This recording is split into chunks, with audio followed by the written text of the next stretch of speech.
Hi everyone, back again Halo, with me and my friend Johan Radi. halo.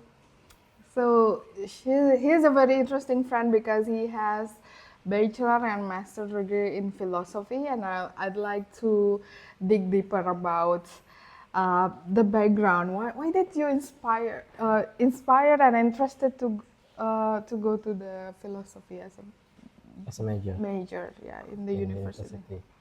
Well, the decision to study philosophy in university came like before I graduated high school. So at that time, I read many books. I I started reading many books that that I consider uh, above my reading level at that time as a high school student. And one book in particular is Catatan Pinggir by Gunawan Muhammad. I enjoy his style of writing, even though I don't really understand many of what he's saying, but I enjoy his style of writing. And at that time, I understand that what he's talking about mostly is all about philosophical philosophical issues at the time. So that's why I decide to go to philosophy department. I see. So, in a parallel universe, if you're not majoring in philosophy, what else do you think you imagine yourself doing? Well, probably I will study sociology, probably. Sociology. But if you ask me now, I don't think I want to study those two anymore, like philosophy or sociology or Oh, political science. interesting. Yeah, I. Why? If you ask me now, and I have to decide what I have to study now, I want to study more practical matters, more practical Such as knowledge, such as accounting, maybe, or law, law. or Okay. economics. So, how do you use philosophy in your everyday decisions? It's it's it's a very broad question, yeah. But mostly how I use philosophy. Well, if I have to answer that question, we have to answer whether philosophy has any practical value, right? And I don't think philosophy per se has any practical value. So whether I in daily life, whether I have to decide whether I have to go to your your place maybe, or maybe I have to go to the gym, I don't use philosophy, right? Of course not. But I think somehow philosophy make me the way I am today in very subtle and indirect way. So yeah, maybe if I have to say philosophy affect me, but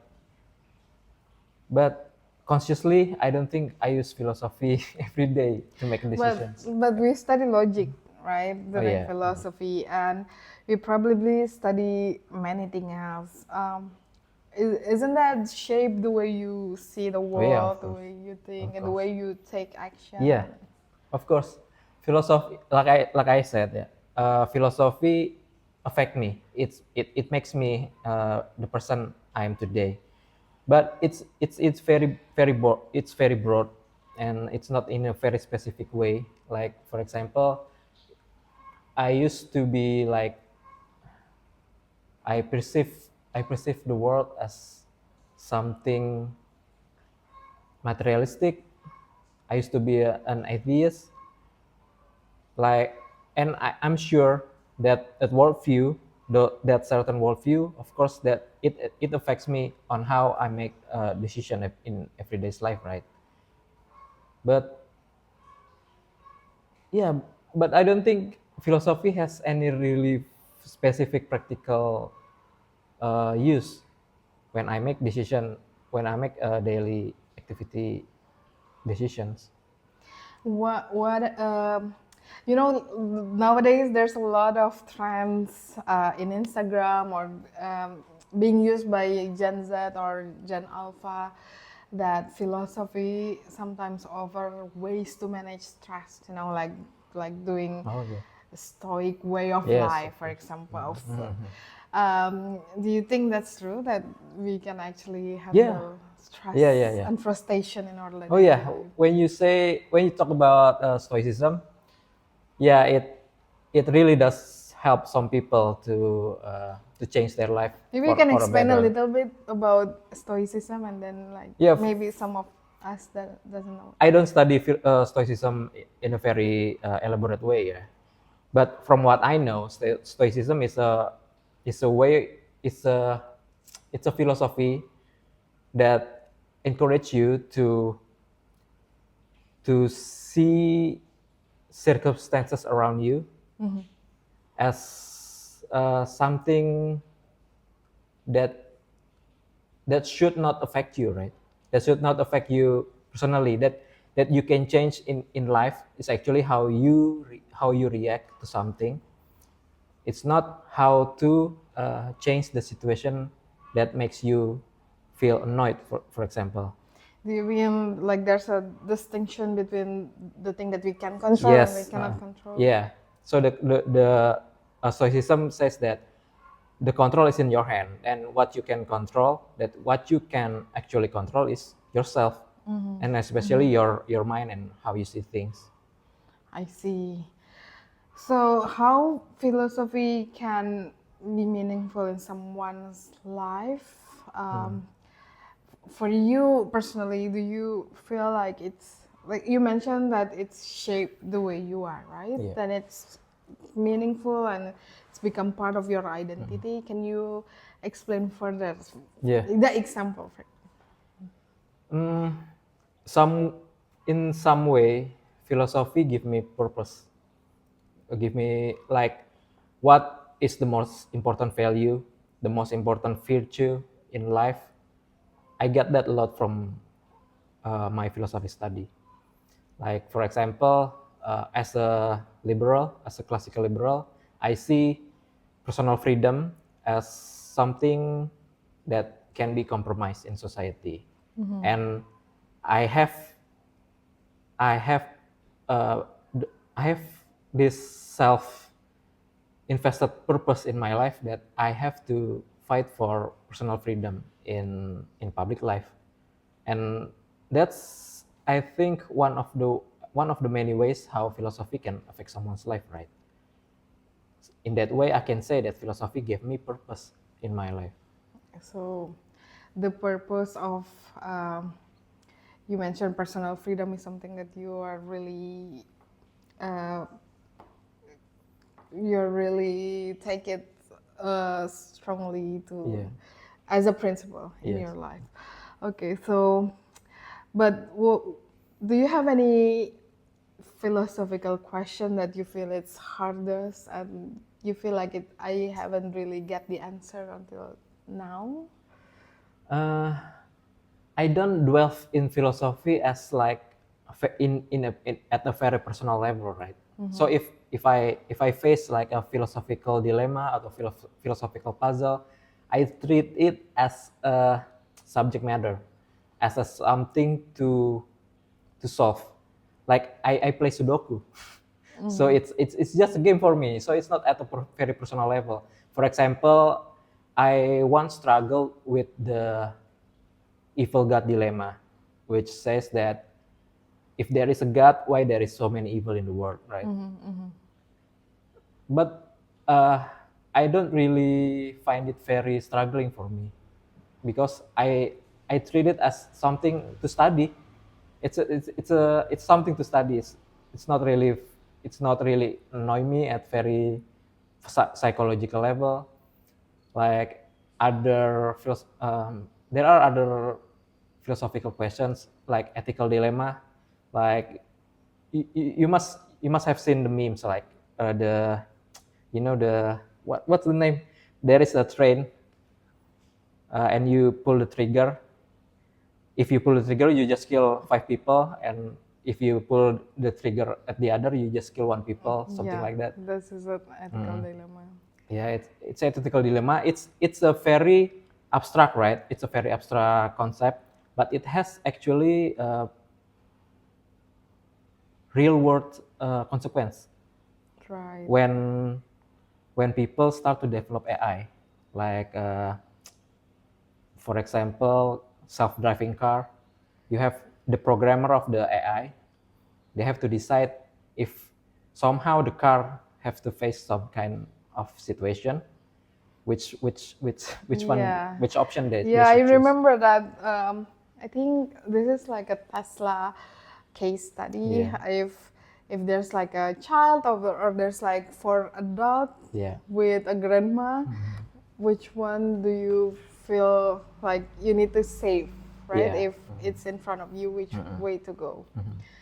Yeah, so it's also interesting because there's a lot of philosophers like the one that I know, the most popular one probably Yuval Noah Harari, and he said that AI somehow will be very dangerous and will take over the world Yeah. and can be very it can be a big threat for humanity. And what is your takes on that?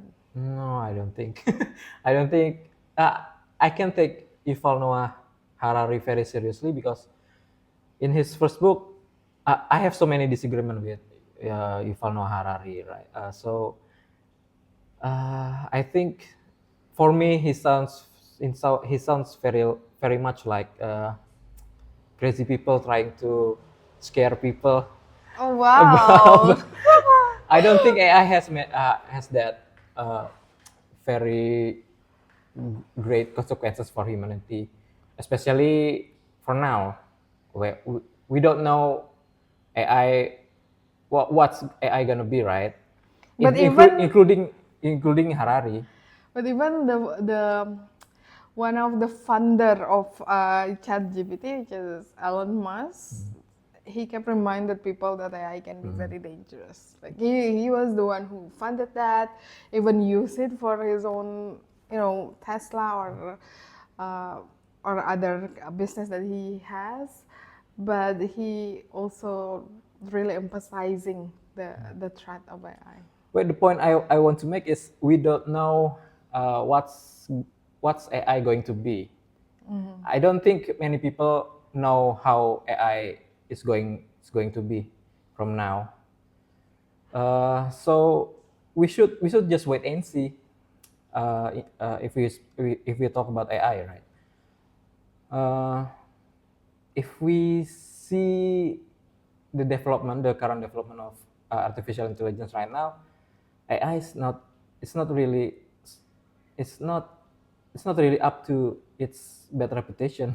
Like I use ChatGPT and it makes a lot of mistakes, and I have faced like professional consequence of using too much ChatGPT because ChatGPT make me has made me look stupid in front of my employer. It makes mistakes. I, I don't think I want to tell the story here. So I don't think AI is it's that dangerous for me, at least for now. Okay, okay. Okay, back to the philosophy question. You mentioned that you found your life purpose through philosophy. So, if someone here find difficulties to find their purpose in life, will you suggest them to study philosophy? Will I suggest them to study philosophy? Mm, I don't think so. You don't think I don't think so why? because there are many ways people can find their purpose in life, and philosophy is just one of the way. There are many ways, and I, I I'm not in the position to tell people that this is the right way to go. So uh, if you want to study philosophy, just study it, but keep an open mind and take what philosophers say with a grain of salt, because there are also many bad philosophers, like there are many bad economists, bad presidents, bad politicians. There are also bad philosophers, and there are also good philosophers. So I think you should know the difference. Okay. So, what who is the philosopher that you think is a good philosopher or influence your life or your principles? Mm, if we want to talk about good philosophers, there are two ways we can assess them, right? Whether they have good arguments and good ideas, or they were good, they have good personality. Uh, for me, the greatest philosopher that ever lived, probably Friedrich Hayek, because he has good ideas. He had good ideas, and he do philosophy like, ideally for me, like a true truth seeker should be. Can you explain like some of his ideas that you think is really great? His ideas, the most impactful ideas from Friedrich Hayek is the idea that our civilization grown or developed not because we design it as we want, but because it developed as a undesigned order. It developed naturally, people may say anarchistically, without our intelligence, without our without so basically Hayek is like he he goes against the mainstream opinion, right? The mainstream opinion in economics, of course, people should, the government especially, the government should govern, should do something to make civilization better. But Hayek convincingly argues that uh, most of what government do, especially, it only stifles the growth of civilization, because civilization grow as a spontaneous order, undesigned order. Okay, spontaneous order. Why did you decide to be libertarian? It's it's like questioning, why do you like the color of blue? Yeah. Because yeah, it's something that I can really choose, right? Uh, Probably like I told you, I read Quran Muhammad as a high school student, and maybe that's the focal point where where I understood, oh, freedom is like this, free market mechanism is like this, but I don't really choose I don't really choose to be a liberal, to be a libertarian. I don't I choose. mean, if you said like this is like asking someone why do you like the color blue, someone might have a reason like yeah I like to go to the No, sea no, I and don't. like I don't think so. People, what that I understand is, if you give a reason why you like color blue, it's just post factum reasoning for your uh, for your personal preferences. sorry I don't understand post factum. Yeah. So you you initially like the color blue, but when people ask you, you Make make a up, yeah, reason, make up a you make up reason. the reason. So this, so the reason why you like libertarian or the idea of true freedom is you just like it at first and then Yeah, you start to develop rational on that or how. some people may say it like, it's like talent, right? I don't cultivate it. I don't. I mean, it So, just but grow within you. Is yeah, that is it just grew within me. So, okay? but uh, to make it simple, let's just say what I read during my adolescence, uh, it makes me a libertarian. I am very curious. What do you read during your adolescence, like, or what is your favorite books, author? Yeah, mostly Quran Muhammad, like I told you. And then during my high school years, it was a time where uh, my religion, Islam, is is being painted by the media, especially as something that is incompatible with Western civilization, because it was after 9/11, right? And in Indonesia, we have radical organization like FPI, FBI, and at that time, out of nowhere, there come Liberal Islam Network, Jaringan Islam Liberal, JIL, and it for young students like me, it's like, oh, Islam, it gave us like fresh air. Oh, Islam can be interpreted as a peaceful religion. Islam can be interpreted as a liberal religion that is compatible with Western values. Something that, Educated, yeah. intellectual. And for those who doesn't know, FPI is like Muslim Defender Yeah, Front or League, something like that. And it's quite radical, Yeah. right? And is there any other authors or books that you read that Yeah. shape you the way you are? Yeah, we actually talked about it before, yeah.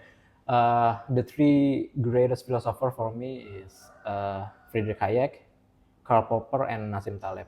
And especially Nassim Taleb, he gave me a very colorful way to see the world, to see philosophy itself, because his books, and many of them are bestsellers actually, New York Times bestseller, gave a very convincing argument about how people really can understand the randomness of the world, and it's like click with me.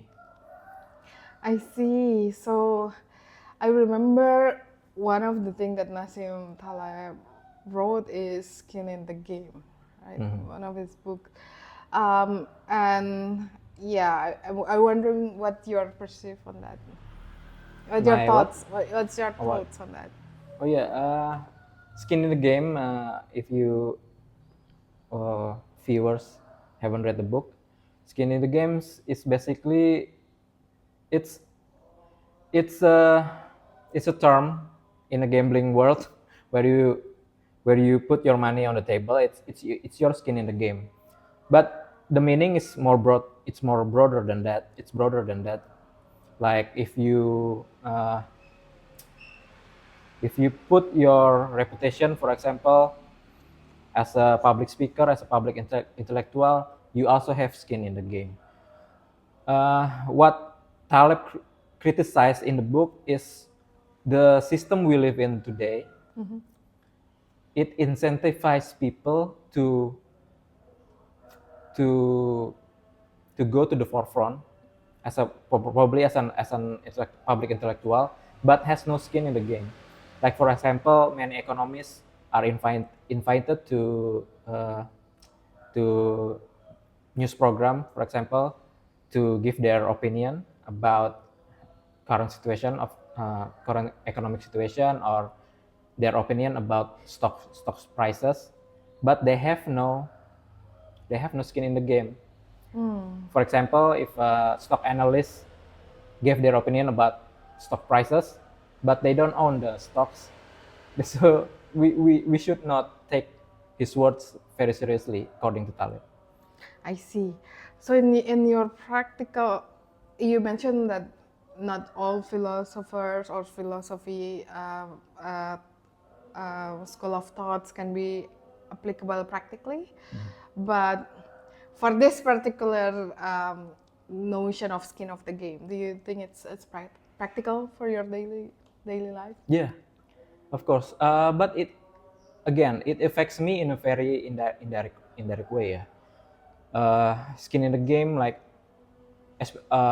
actually, the whole Taleb philosophy give me a framework to see the world around me, but it doesn't really directly tell me what to do in life, of course. But it gave me a framework.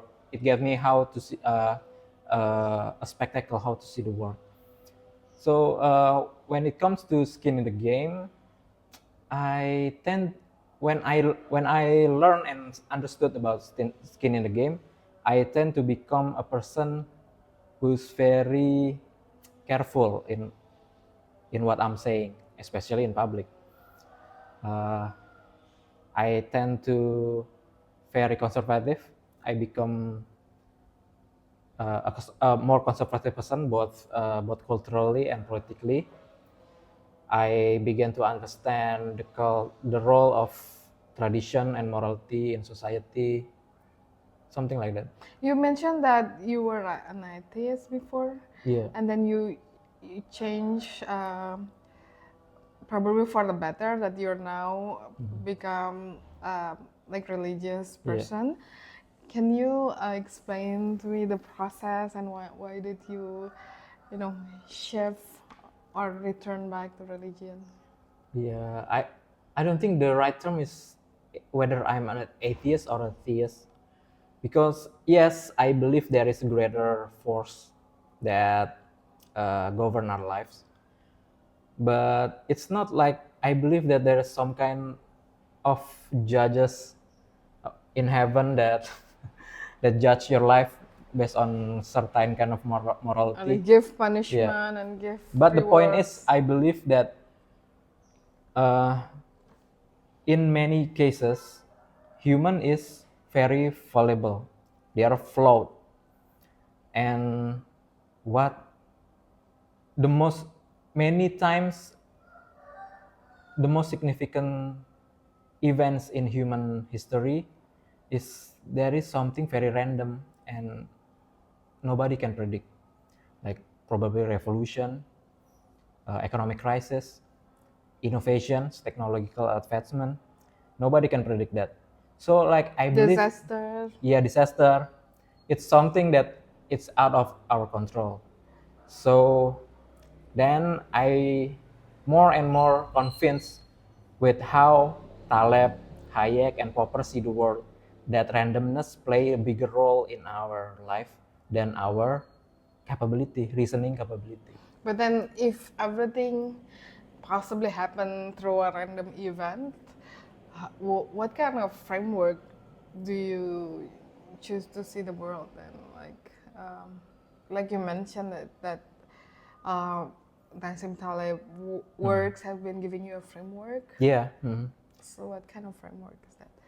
Uh, After I read Taleb, I began to subscribe to many insurance policies.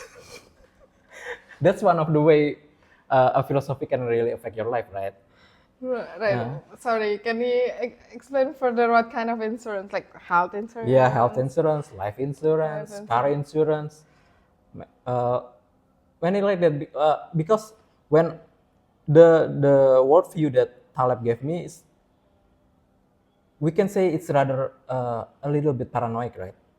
Something can happen. Maybe a tree fall on your tree during storm. Maybe your house get caught on fire. So that's why it it relates to stoicism actually. Taleb also he also advocate stoicism, but it's not. He only mentioned it like in a very brief way in a few chapters in his books. So yeah, after read Taleb, I began very conservative. I choose the most safest stock options. I buy insurance policies more. I choose like the most very unpopular politicians during elections, because the most unpopular usually they don't give many promises to the people, right, to the voters. Yeah, something like that. uh, yeah. But it's interesting. It reminded me to LA fire havoc that just happened Yeah. recently, and Yeah. the insurance suddenly, like a month before that, stopped the fire um, incident insurance. So as much as you prepare for the worst thing to happen, because random things might Yeah. happen and crash your life, Yes. but this, I don't know, capitalism system perhaps like somehow can predict and like No way. stop themselves to Nobody can predict the fire in a way. yeah, but they stopped the insurance for fire What incidents a month what before. bad insurance company can do, at least they find loopholes in the policies, right? I see. But that doesn't stop you from taking an insurance. Yeah, of course. Okay, cool. Um, I was about to ask like if you can invite three philosophers for dinners, whether they're dead or alive, who would that be? But you mentioned three Yeah. person already. But probably I want to invite Karl Marx also. Karl Yeah. Marx. Why is that? Because I want to ask for clarification, many clarification and Many verifications clarification. about his philosophy and his political positions. I see. Interesting. So what are the things that you hope that the listeners can take away from these talks about philosophy? No, I don't know. It's Last question. I don't know. It's a very random conversation, but I hope you guys who started interested, uh, who getting interested in philosophy, I hope you don't jump too early to make the decision to study philosophy formally in university, because I think philosophy is better studied as an amateur, As an amateur, that's very interesting. Why? because if you become a professional philosopher, you will get busy by administrative and bureaucratic works. Like I have so many people work, so many friends work in the university, and I don't think they do actual philosophy. I don't think they do real philosophy, because what they do is meetings, preparing syllabus, etc. But I don't think they publish any real philosophical works. Wow. Hear him out, guys. He has true. master degree from philosophy, so he has some legitimation on his words. Thank you so much for coming here, Joan. Thank you for having Thank you. me. Take care, everyone. Bye-bye. Bye bye.